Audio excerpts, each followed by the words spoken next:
également ce que captent les différents capteurs de détection embarqués. Là, on voit tous les capteurs LIDAR, on voit le radar ici.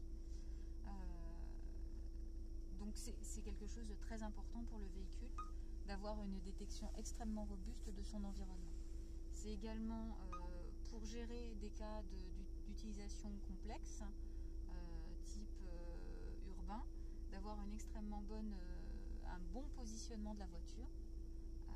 Et là c'est là où est le cœur de la coopération avec Safran, qui a une expertise sur les centrales inertielles, sur l'écolocalisation, la localisation du véhicule, qu'il soit automobile ou non, et puis sur tout ce qui est définition d'une mission ou d'un itinéraire pour le véhicule. Allons-y. Donc la Paolo ne touche ni au volant ni aux pédales, la voiture fait tout toute seule, elle s'ajuste à son environnement, donc elle détecte les panneaux de vitesse.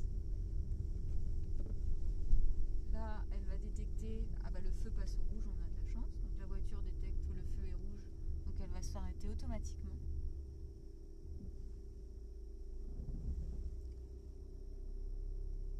Est-ce que vous pouvez nous résumer un peu ce qui est différent par rapport à ce qui avait été présenté à Las Vegas justement sur ce véhicule?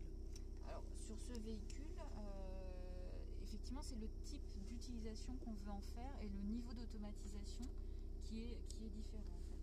Donc la voiture de Las Vegas avait vraiment pour objectif de montrer les capacités d'un système pour une délégation de conduite sur autoroute, en embouteillage ou en conduite grande vitesse. Et celui-là a pour objectif, vise des fonctions où la voiture vous emmène d'un point A à un point B, typiquement de chez vous à votre travail, et va gérer donc les différents cas d'usage, les cas d'usage que vous pouvez rencontrer sur cette route. Ça peut être de l'autoroute bien sûr, mais ça peut être aussi de la ville, une intersection avec un feu tricolore, beaucoup plus de cas d'usage. Donc c'est des fonctions, c'est des développements qu'on fait en parallèle et qui visent des applications